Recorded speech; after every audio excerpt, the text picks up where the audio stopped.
Yo, it's Lik Moss. Y'all now tuned in to F.A.M.E TV. OBH.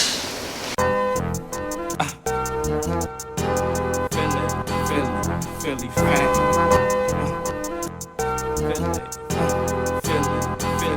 Philly F.A.M.E.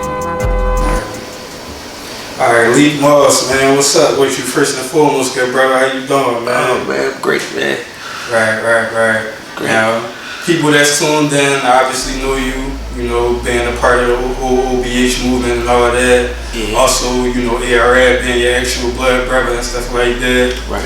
So I want to start, for the people who ain't really too familiar with your backstory, who Lik Moss is, I want to give them a little bit of, let them get to know you a little bit better. So I want to start at the very beginning, of the Lik Moss story.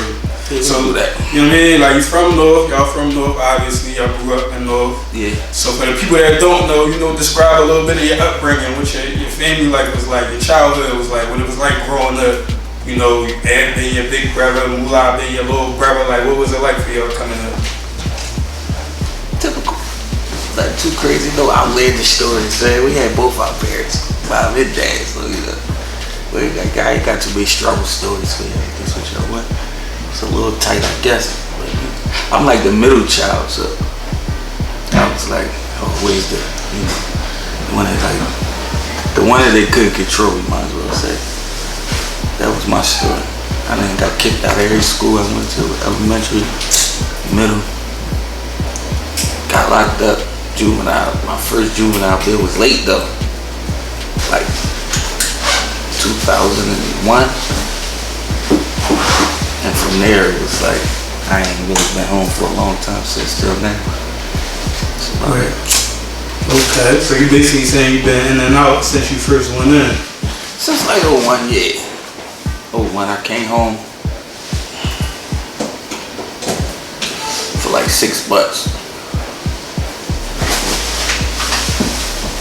Went back, 02, came home. Did 18 months, came home December 03. And I went on a run February 04. I was on a run till December. Went back, came home 2013, and been home ever since. Went through a little violation, a little 6 months for a violation, like 15 and 16. But yeah, pretty much I've been home since. Okay. So I'm gonna jump back a little bit again.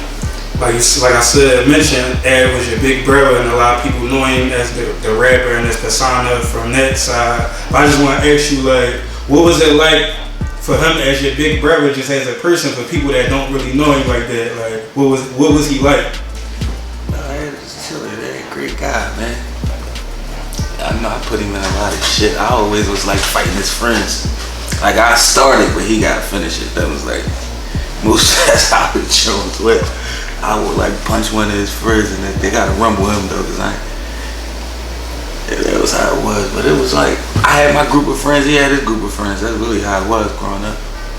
We wasn't like hanging together. We ain't really start really hanging together till this trip right here. Cause we was always really missing each other. Younger, I had my group of friends. He had his group of friends. 3 years ain't really a lot when you older, but when you younger, he 3 years older than me, so his friends was like, they was doing something he wasn't doing. Right. So, go ahead. I'm gonna cut you off. So, you had mentioned, like, at some point you did a nice little stretch. How long was that when you went upstate? Like, how many years you actually did when you came home? You said like 2012, 2013? So 2009 to 2013. All right, so you basically did 4 years. And in that period... Oh, sorry, 2004 to 2013, my bad. Oh, I was about to say, all right, yeah. So 2004 to 2013, basically 9 years. Yeah. All right. So in that period of time that you was booked, like, what was that experience like for you? Because you also, if I ain't mistaken, was booked with some other rappers from Philly that was up there too. At the same time you was? I was locked up with Cheeks, with Heron. I'm trying to think of I don't want to lock up. Because I did an interview with Wink a little minute ago. I think he mentioned that you was locked up with Wink. But Reezy, all y'all was locked up together. Yep. That shit was so long ago. No, Wink is my guy. Wink is my fucking guy. Yeah, we was booked together. 04. He was booked for cop shooting, I think. He left and came right back. So we was booked for a minute together. I went upstate though. Yeah, Reezy. Same guy. All these guys is the same guys, man. One thing about like, I met him in jail, come home, they're the same guys they was in jail. I ain't really no different. No different guys. That's why we still like, we don't be together every day. We might not talk to each other every day, but when we see each other, it's all right. Right. Matter of fact, we just did a song like, what, a couple months ago, man, Wink. Yeah, shout out to Wink, man. For his project. Right. You, Reezy, that was my guy. Yeah, R.I.P. to Reezy. Yeah, and there was a couple other people you mentioned too, I forgot exactly off top, but off of that part of it, you did it 9 years. I mean, that's a nice amount of time to be gone from the streets and then come back on the streets. So just briefly run down like what the experience was like for you going through that situation and then transitioning out to come back home. Like,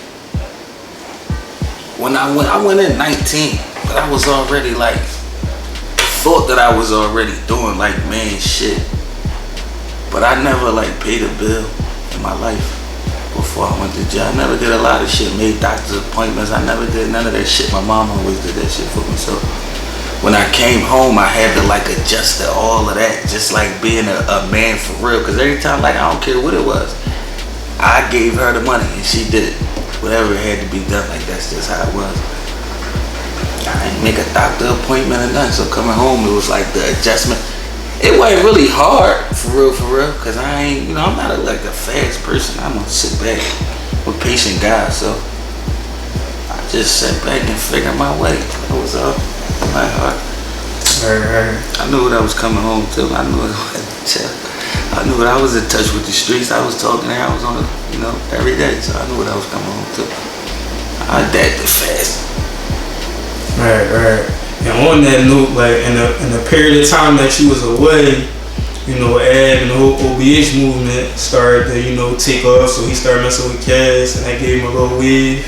And then he started doing stuff with Meek that gave him a little wave. And then he had reestablished the whole OBH movement. So by the time you came home, like Ab and them, they had a nice little wave going on. So speak on that, like once you came home and actually started getting back into rap, like what was that like for you coming into that situation with him having it, how they all had it? Oh, it was great. I was genuinely just happy for him.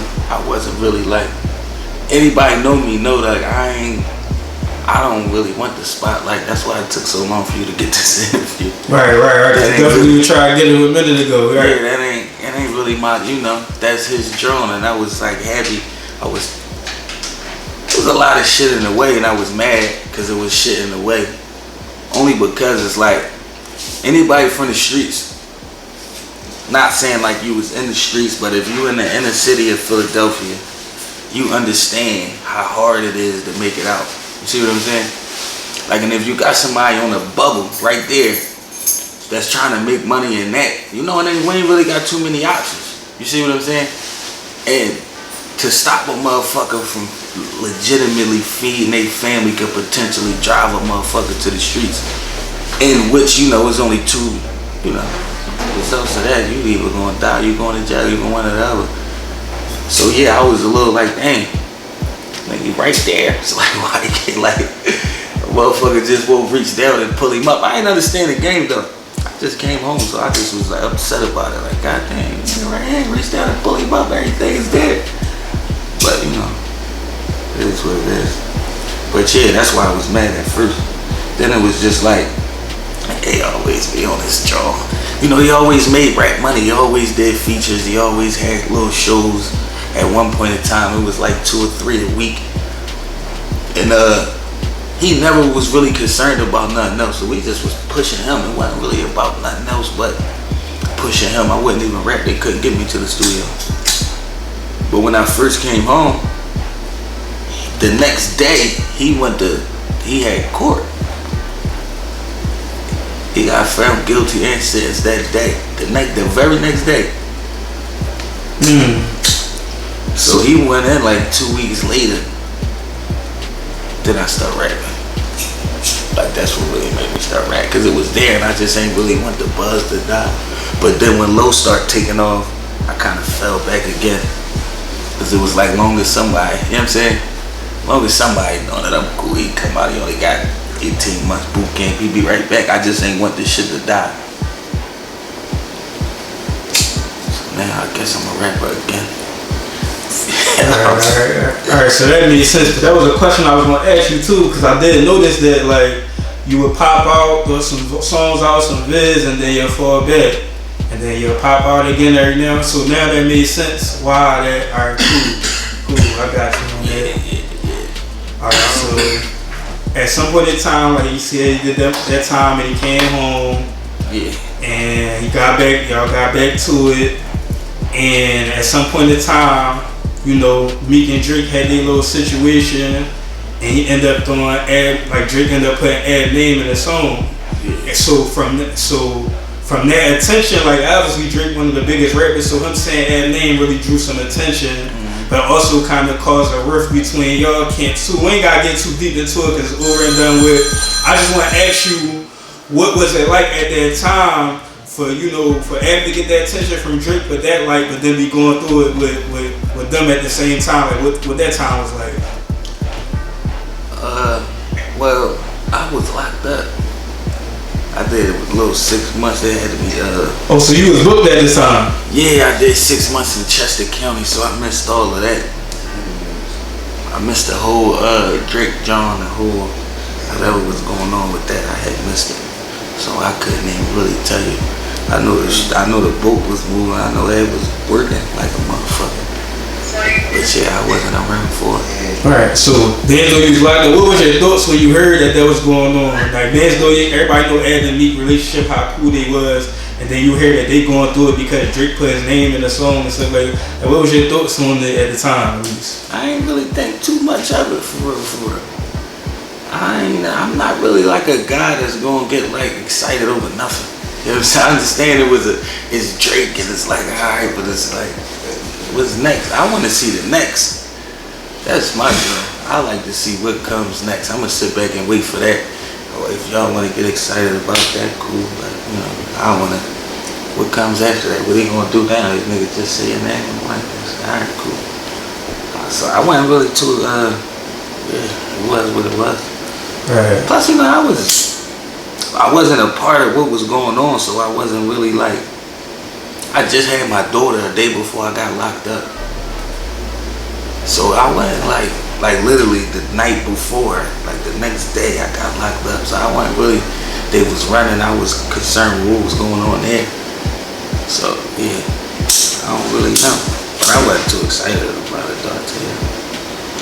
Alright, got you. Alright, so yeah, they squashed it, got past it, moved forward. Time passed. I didn't even know it was a beef though. Cause Ab kept saying like, I don't think it was Ab ever had a problem with Meek until Meek got on the stage and said fuck Ab. Right. Ab never said a bad word about it until then. I promise you. There was some little Twitter shit going back and forth, but the whole time it was conversations and it was like on Instagram, like it looked like it was jabs, but it really wasn't, because it was like conversations and it was like, no, I want about you, no, I want about you.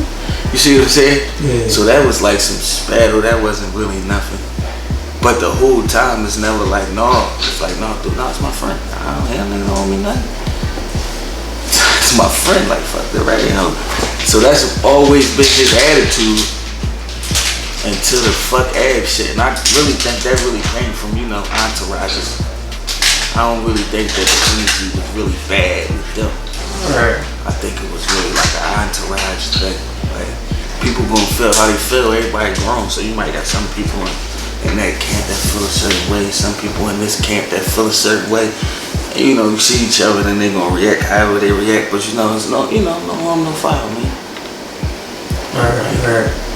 So yeah, like I was saying, they squashed, they got past it, moved forward. Mm-hmm. Some time passed, and then the Birdman cosign comes about.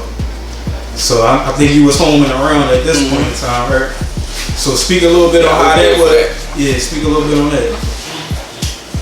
We was sitting in a crib. We was just sitting there watching TV. Birdman called.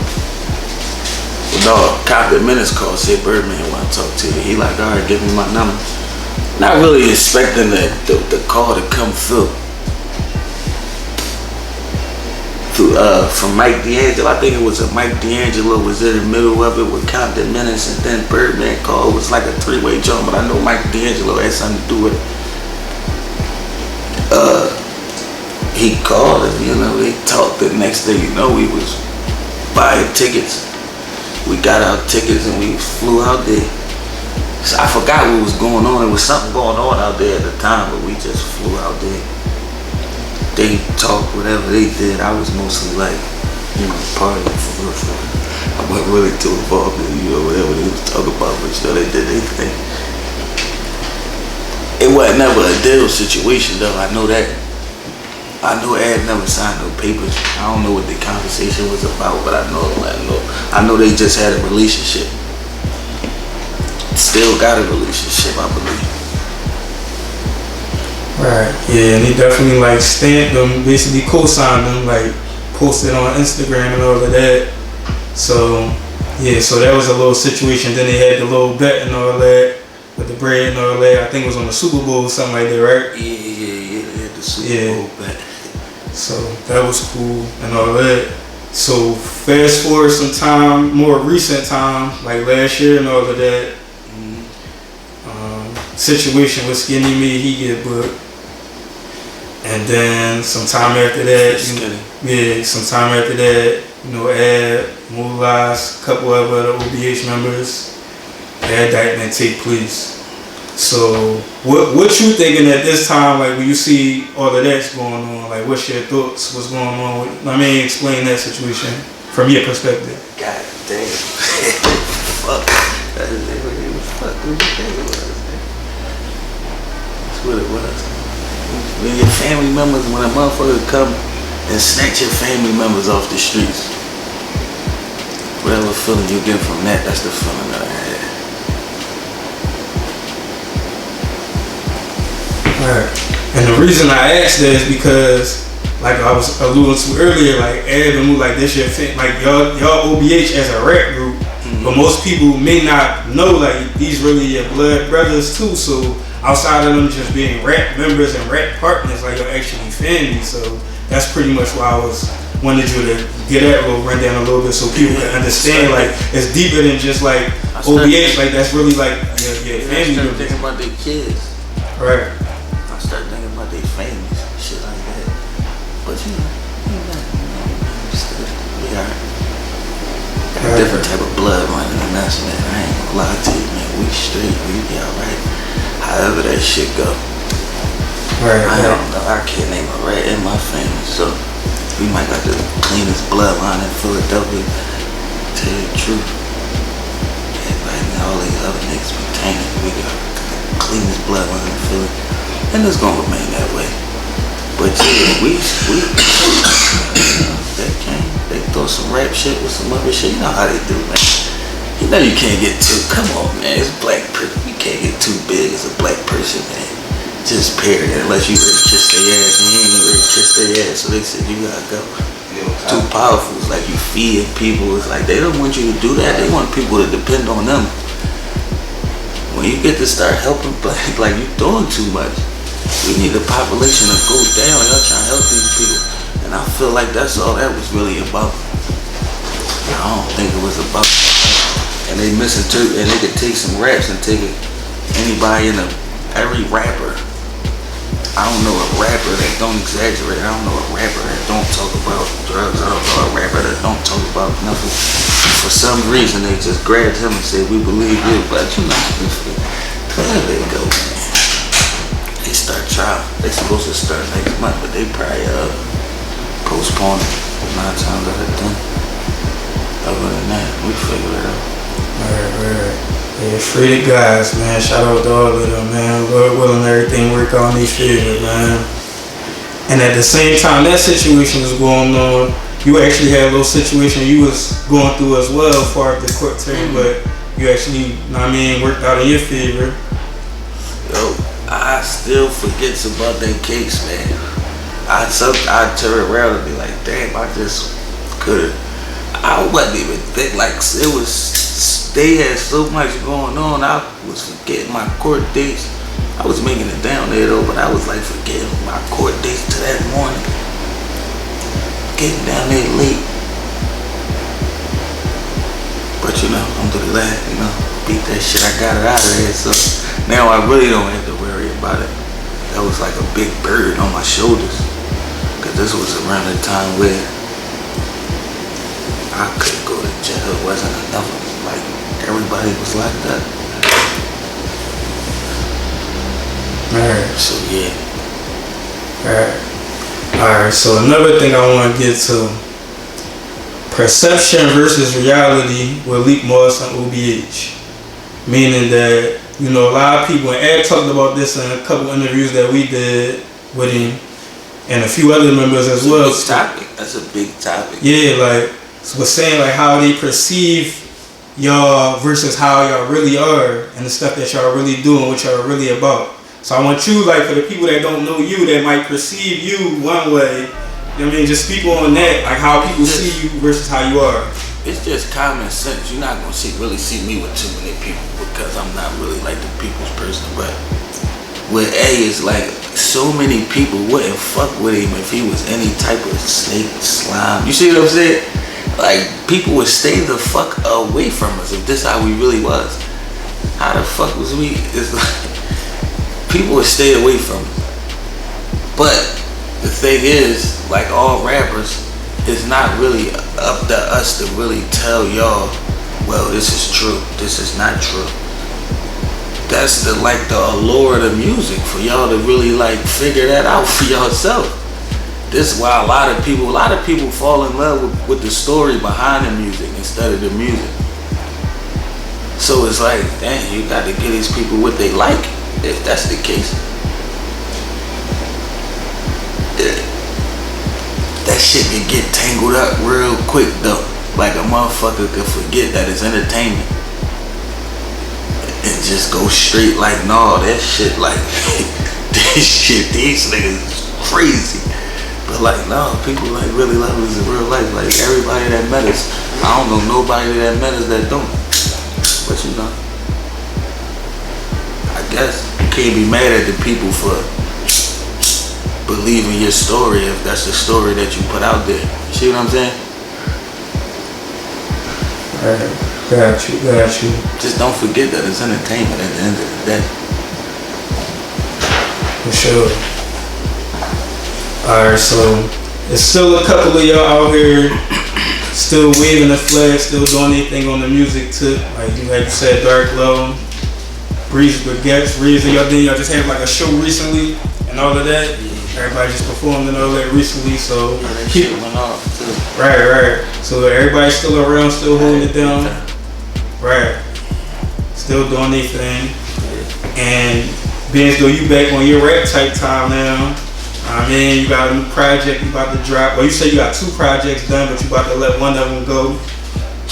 Yeah, so let's get to the music. I think I'm gonna let the bear season go first.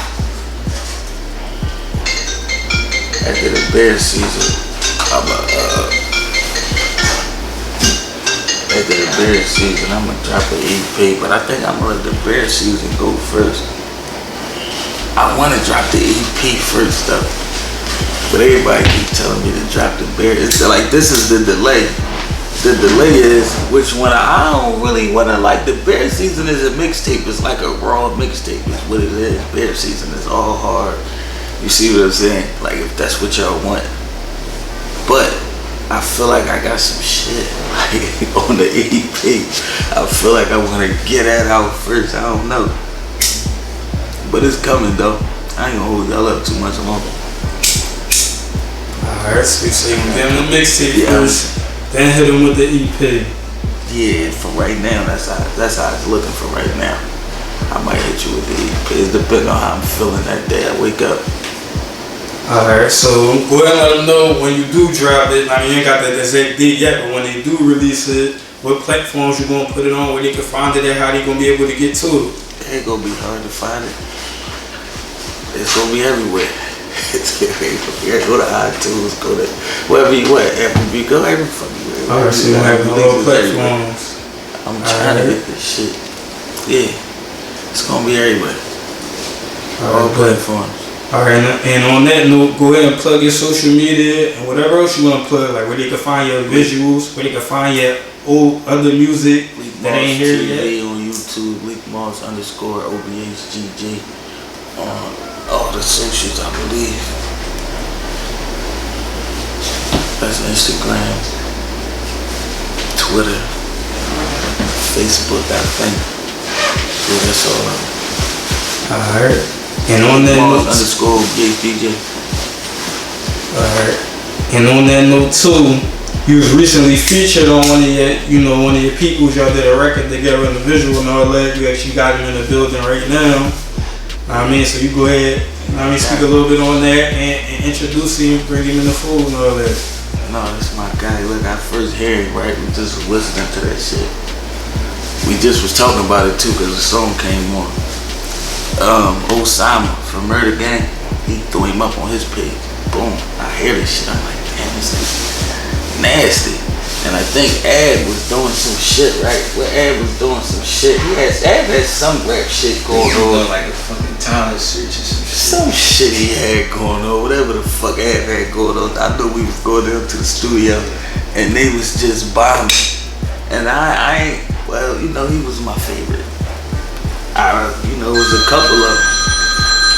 I don't know, I felt the music. It wasn't like, there's a lot of niggas hot there, I believe. Yeah. I honestly believe that. I don't think that. If y'all name 3 people in Philly that's better than me, y'all lying. It's not 3 people in Philly better than me. But there's a lot of people that's hot. You see what I'm saying? But that shit was hot and it was like, you could tell it was coming from somewhere. Alright. Like, I felt it. You gotta like hear some shit. Some shit make you listen, and some shit like you gotta listen. This shit was like drawing me in. That's what the music did to me. So that's the type of shit I like. So that's what Then it was like some genuine shit once I met him. So we've been rocking ever since for real. Alright, we're in the building, so come on over, squad, talk to the people, man. Introduce yourself, let them know who you is and all that. Man, what's up, man? Y'all already know what it is. King Lord, feel me? Almighty King Lord on Instagram and all that shit. I don't really know my Twitter and all that. I think it's King Lord 427 or some shit. I don't know that joint yet. Somebody else got that shit, but if you wanna reach me, Instagram, Almighty King Lord. Alright, okay. Alright, Moss, you got anything else you wanna let the people know? No, just tune in, man. Fuck with some real niggas. That's all. Alright. So on that note, man, we signing out. Lik Moss, Almighty King Lord, Philly F.A.M.E TV. Until next time.